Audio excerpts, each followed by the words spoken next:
Ruined a shit housemate's life. Warning, some audiences may find this content disturbing. View at your own discretion. Welcome to the House of Reddit. Today, we share some of the recent r/ProRevenge stories posted on Reddit. Ruined a shit housemate's life. So I moved into a 4-bedroom uni house. I knew 2 of my housemates, let's call them Abby and Ben. Due to unfortunate circumstances, our previously planned housemate didn't live with us, so we found a new one, Chloe. Chloe is a horrible housemate. This becomes apparent when they never paid any bills or rent on time, smokes like a chimney inside, against our agreement. Leaves home for a few days, leaving a big pile of washing up for us to do, including our pots and pans. Scream gaming on their laptop all the way till 5 a.m, walls are thin. Just to name a few things. Basically they suck. So it gets till about 4 months in, we cannot stand Chloe. So have a house meeting. Basically we sit there and try to explain how we would prefer they don't scream at their laptop, I assume gaming, until 5 a.m. every night as all of us get up early. Everything we bring up, Chloe denied it. We have each lent Chloe a month's rent and bills too, and Chloe hasn't paid any of us back, over $1,000 between us. Chloe denied it, saying I don't owe you. This point me, Abby and Ben are all pretty pissed. Then a few weeks later was a Saturday night, and being students, Abby and Ben and me invited friends round for pre-drinks. We asked Chloe first, they said they would be out, so that's fine. Turns out they finished work early, so they came home and were shocked to find people there, went up to their room. They kept coming down and turning the music down, it wasn't even loud in the first place. Chloe got so angry and threw my speaker out the window. I didn't see Chloe do it, but loads of people told me so. I'd had enough, I went to go get my speaker. Chloe came with me to my surprise. And as Chloe left, in full viability of me, keep my car parked on the driveway. I got up with my speaker and shouting as she walked off. Luckily we have an automatic light on the side of the house, and a car was driving down my road at the time, and the driver said they had a dash cam and probably caught it out the window to me. I stopped shouting in disbelief and gave him my email address. Went about my night enjoying the party. When it was time to leave, a lot of us hadn't finished our alcohol, so left it on the kitchen table and left. When we got back the next day and had sobered up in the morning, we found all the alcohol had been taken, along with the speaker, some headphones and my laptop. Now I was really pissed. The revenge, I logged into my housemate's laptop on my email. This guy had pulled through, sent me a small clip of Chloe keying the car along with several close-up stills showing the key in contact. I first confronted Chloe asking if they knew where my stuff was, while Abby and Ben secretly recorded on their phones. Things got heated and they looked like they were going to fight me. I am big guy, 6'4", and am really not scared. I am basically just pissing Chloe off. Chloe then swung her fists at me a few times, making contact. I didn't fight back. I put my hands and arms over my head and face. Chloe then stomps off thinking they won. Let me remind you, Abby and Ben were recording. I call the police. They show up. I basically say I have good reason to believe Chloe stole my alcohol and other possessions. They go up and knock on Chloe's door. Go away. They can't go in without a search warrant. I file a report about assault, and the things stolen relating the two. The police are very nice and basically tell me how to fill it in. They come back the next day with warrant for Chloe's arrest for assault and battery. They then search her room and find all the stolen alcohol bottles, my headphones, which clearly were mine as they only paired with my phone, and my laptop and damaged speaker. I sued Chloe. And won.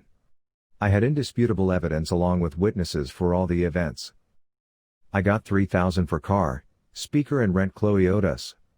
And an additional $5,000. Chloe went to prison for resisting arrest, assaulting a police officer, assault, destruction of property, theft and battery. Chloe still had to pay rent for her room, which we used as a gym. Wasted a scammer's afternoon and gas money using a fake Facebook account.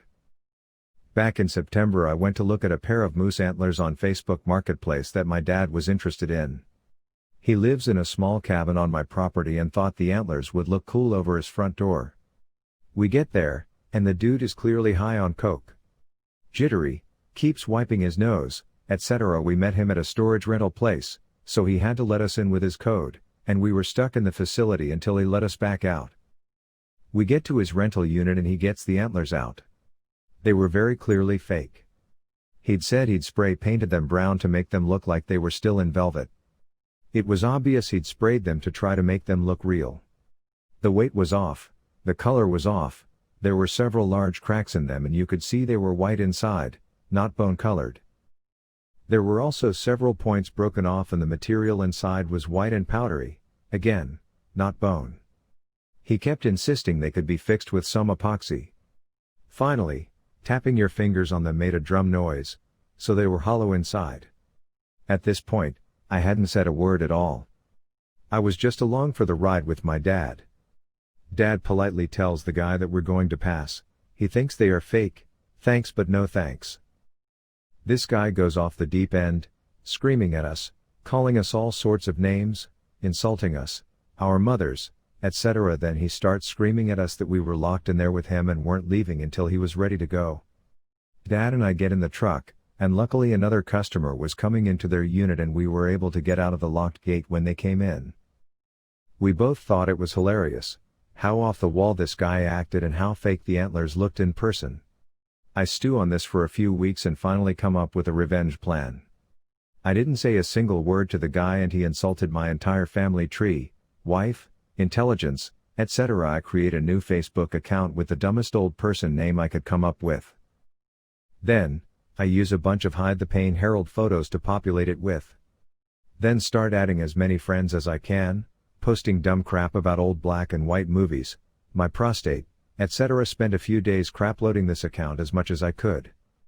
Then, once the account was 2 weeks old and I could get on Facebook groups, I go to a few of the groups I knew this guy was on and find some of his items he had for sale. Luckily, he had 2 large bookcases for sale. Great, something big and awkward to move around. Next, I do some research and find the most pain in the butt location in my city to get to. I pick a place that has no highway on-ramp so it takes at least half an hour to get to it off the highway. I message him, and I ask if he would deliver since I only have a sedan. And he says yes, for $50 to cover his gas and a helper because they would take 2 people to move around. We set up a date and time, and I tell him I'm going to meet him at a nearby grocery store, since my house is hard to find. Finally, the time arrives. He messages me that he is at the grocery store. Now I come up with every annoying old person slow thing I can think of. I'm putting my shoes on. My wife is in the shower and I can't leave in case she slips. Then oh, we've not gone anywhere in so long because of this China virus, my car battery is dead. Mr. Scammer finally asks for my address and says he will find the place. I get on Google Maps and find the most pain in the butt street to get to, knowing he's driving a full-size van and towing a trailer with the bookshelves. So I find a street in the very center of an old badly laid out neighborhood, got on Street View, and look for where the house numbers stop, and pick a number a few above that one. I test it in Google Maps, and Google Maps isn't smart enough to know that house number doesn't exist. It just points you at the end of the dead-end street.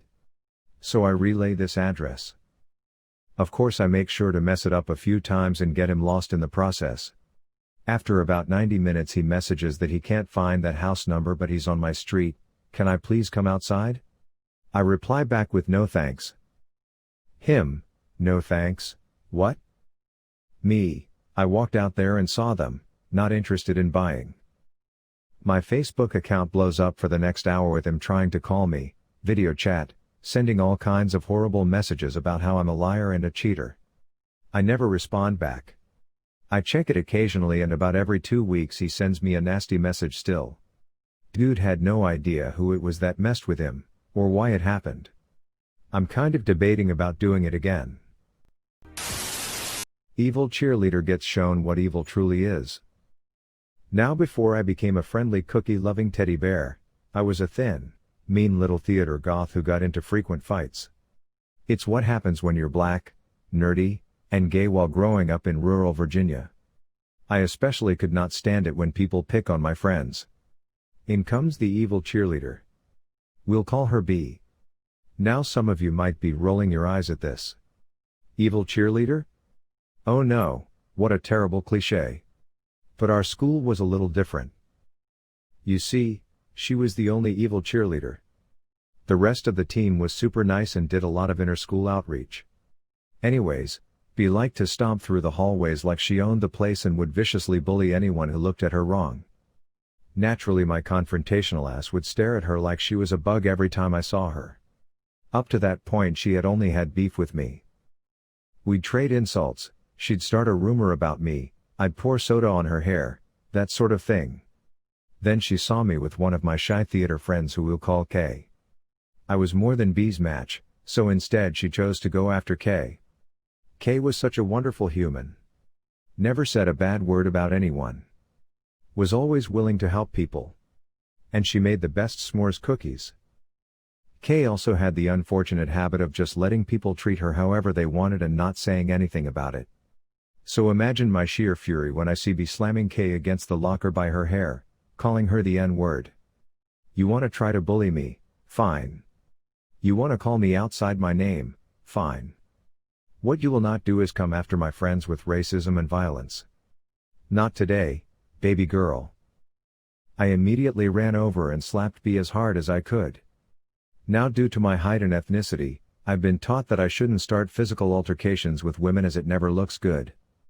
I cared just enough to not deck that cunt. As Bea was picking her face off the floor, she thought it would be a good idea to double down on the racism. Bea, all UNS are wife beaters. Me, come again? I slapped you because you were hurting my friend. The hell is wrong with you? Bea, she stole something from me like the dirty monkey she is. Me, again, what the hell is wrong with you? Her insults really weren't making sense. Looking back, I think she was just trying to say the most racially offensive thing she could think of without any real consideration of reality. Which is just terrible roasting technique. Me, you know what? I have less than 0 fucks to give you right now. You come near my friends again and I will literally snatch your uterus out with my bare hands. Bea, we'll see what my boyfriend says about that. Me, oh no. Not your boyfriend, sarcasm. She walked away spitting more bullshit, but at that point I chose to ignore her and focus on Kay, who had a small knot forming on her forehead. I took Kay to the nurse's office and begged her to report Bea. Kay didn't want to because I might get in trouble too. I told her that I didn't care, slapping that bitch was worth it. But Kay didn't budge. After Kay got an ice pack, we were both sent back to class and the rest of the day went on as usual. After school, I was on my way to anime club. Yes, I'm a weeb, and who should show up but Bea's boyfriend, who we'll call Bob. Now Bob was a soft-spoken guy who only got cool points because he was on the football team. Peel off the football team luster and you have a walking, talking doormat who's about as intimidating as a medicated cotton ball. So him and his boys waltz on up to me, spitting some wannabe threatening line about making me disappear. I informed him that I own waterfront property on the Wish Island because I wish a bitch would. His friends laughed at him, which exasperated the snot out of me. Most punks are all talk. You stand your ground and they'll back off. Unless they have their friends with them. The moment they lose face in front of their crew, they become much more likely to do something stupid. So of course he rushes me. Now I've got something of a conundrum. I'm scrappy but I'm by no means a badass. There are 5 of them and 1 of me. So if I can drop this dude, I have to be able to either put on a good show so they don't engage or run. Considering I was extra, I decided to put on a show. I use Bob's momentum and I slam him into a nearby locker, putting my forearm on his throat. Now I don't remember what threat I whispered to Bob, but I'm going to assume it was effective because he went still. Now what I do remember was what happened next. Now due to how I was holding him against the locker, our bodies were pretty close. Too close. Because I felt something press against my thigh. Now I'm thinking it's a weapon or a phone or something. Nope. It was his erection. Homeboy was aroused. Why? No clue. All I do know is that things had gotten really awkward. I let him go and hightailed it out of there because I'm equal parts WTF, and did that really just happen? During anime club, I told Kay all about what happened. She laughed because of course she did, but then a look crept in her eye. It was this devious little smirk that I had never seen up till that point. She looked at me and told me that if we wanted to, we could use this to teach B a lesson. I'm thinking she meant like a rumor or using this to insult her, but no. Kay had something far worse in mind. It's true what they say about the quiet ones. So after a few days and some additional planning, it was time to put our revenge into motion. I found Bob and asked to speak with him privately, so we went into the spare classroom that the school never really uses. After some back and forth, Bob confirmed that he was bisexual. Some cringe-worthy flirting later, Bob and I are making out. All according to plan. B would walk in, see us and be humiliated. Now I do want to mention that hindsight is 20/20. We were teenagers and we really didn't understand how problematic this plan was on a social scale. B deserved some karmic justice, but this really shouldn't have been it. That being said, Bob was an eager beaver. He didn't stop at just making out. He went down south, if you catch my meaning. Me, being hormonal and admittedly starved for a little attention, really didn't see any reason to stop him. So when Kay led B into the room, she got to see Bob's head well bobbing and me with a contented smile on my face. Now to B's credit, she was not homophobic towards Bob in any way. In that highly problematic situation, she had plenty of opportunity. She was, however, furious at him cheating on her with one of her sworn enemies. And an N-word to boot. She screamed at him for almost 15 minutes before a teacher had come by and demanded that we head to class. Later, B found me at lunch and called a ceasefire of sorts. She agreed to only target me if I agreed to stay away from Bob. I agreed, knowing full well that Bob was coming over to my house that afternoon. B and I would continue to antagonize each other until I moved away, but it was never as severe. In some ways I think we kinda broke her confidence a little. Oh well, don't be a racist cunt and people won't want to get back at you. If you enjoy this video, please be sure to like, share, comment, and subscribe. If you have any suggestions for future videos, please let us know in the comments below. Turn on the notifications to know when we post new videos. Thank you for coming to the House of Reddit.